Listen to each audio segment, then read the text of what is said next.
حضور اکرم صلی اللہ علیہ وآلہ وسلم کا ارشاد ہے،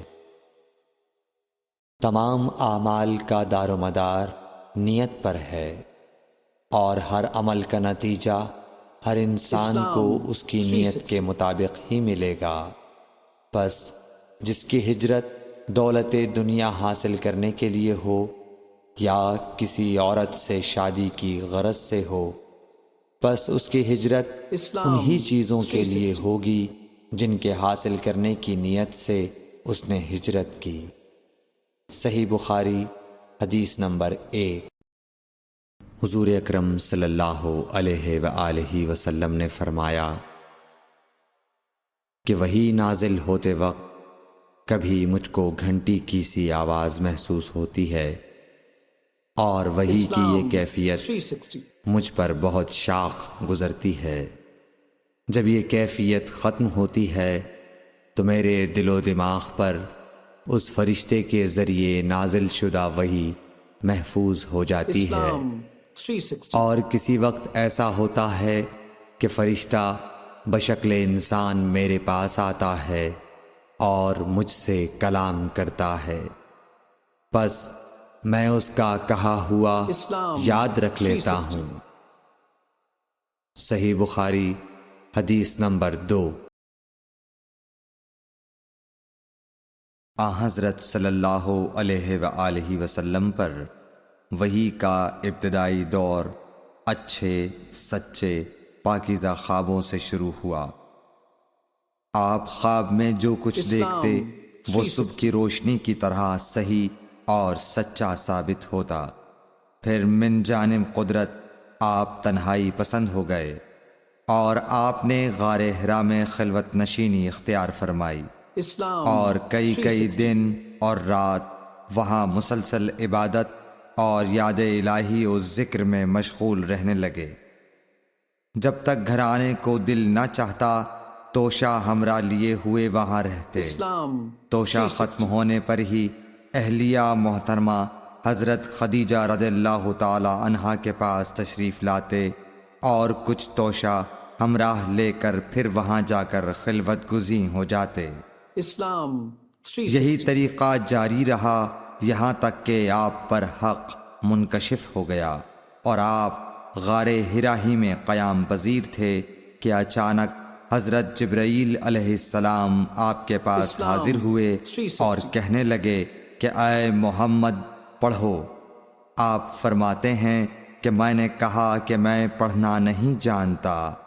آپ صلی اللہ علیہ وسلم فرماتے ہیں کہ فرشتے نے مجھے پکڑ کر اتنے زور سے بھینچا کہ میری طاقت جواب دے گئی، پھر مجھے چھوڑ کر کہا پڑھو۔ میں نے پھر وہی جواب دیا کہ میں پڑھا ہوا نہیں ہوں۔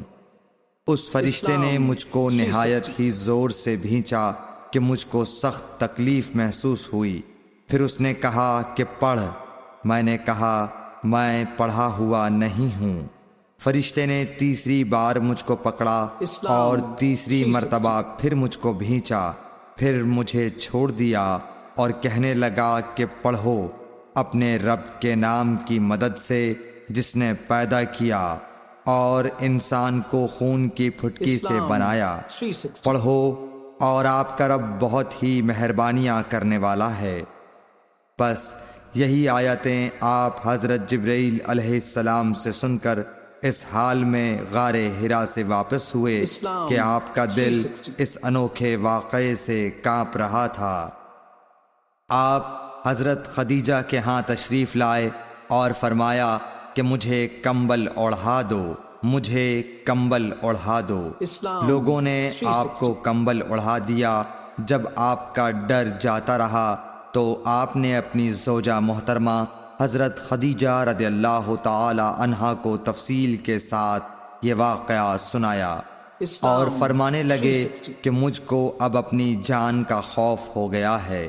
آپ کی اہلیہ محترمہ حضرت خدیجہ رضی اللہ تعالی عنہا نے آپ کی ڈھارس بندھائی اور کہا کہ آپ کا خیال صحیح نہیں ہے، اللہ کی قسم آپ کو اللہ کبھی رسوا نہیں کرے گا، آپ تو اخلاق فاضلہ کے مالک ہیں، آپ تو کنبہ پرور ہیں، بے کسوں کا بوجھ اپنے سر پر رکھتے ہیں، مفلسوں کے لیے آپ کماتے ہیں، مہمان نوازی میں آپ بے مثال ہیں، اور مشکل وقت میں آپ امر حق کا ساتھ دیتے ہیں۔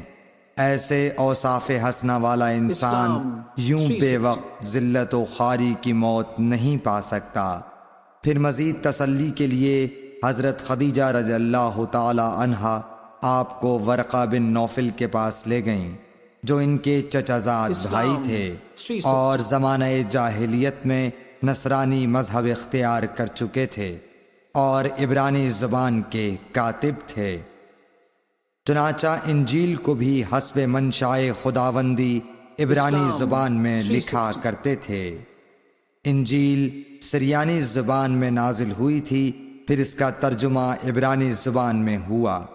ورقہ اسی کو لکھتے تھے۔ وہ بہت بوڑھے ہو گئے تھے، یہاں تک کہ ان کی بینائی بھی رخصت ہو چکی تھی۔ حضرت خدیجہ رضی اللہ تعالی عنہا نے ان کے سامنے آپ کے حالات بیان کیے اور کہا کہ اے چچا زاد بھائی، اپنے بھتیجے محمد صلی اللہ علیہ وسلم کی زبانی ذرا ان کی کیفیت سن لیجئے۔ وہ بولے کہ بھتیجے، آپ نے جو کچھ دیکھا ہے اس کی تفصیل سناؤ۔ چنانچہ آپ صلی اللہ علیہ وآلہ وسلم نے از اول تا آخر پورا واقعہ سنایا، جسے سن کر ورقہ بے اختیار ہو کر بول اٹھے کہ یہ تو وہی ناموس معزز رازدان فرشتہ ہے جسے اللہ نے حضرت موسیٰ علیہ السلام پر وحی دے کر بھیجا تھا۔ کاش میں آپ کے اس عہد نبوت کے شروع ہونے پر جواں عمر ہوتا، کاش میں اس وقت تک زندہ رہتا جب کہ آپ کی قوم آپ کو اس شہر سے نکال دے گی۔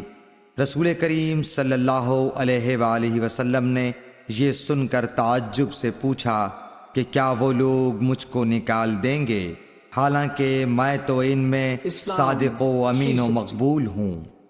ورقہ بولا، ہاں یہ سب کچھ سچ ہے، مگر جو شخص بھی آپ کی طرح امر حق لے کر آیا لوگ اس کے دشمن ہی ہو گئے ہیں۔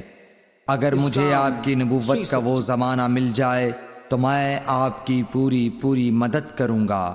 مگر ورقہ کچھ دنوں کے بعد انتقال کر گئے، پھر کچھ عرصے تک وحی کی آمد موقوف رہی۔ صحیح بخاری حدیث نمبر 3۔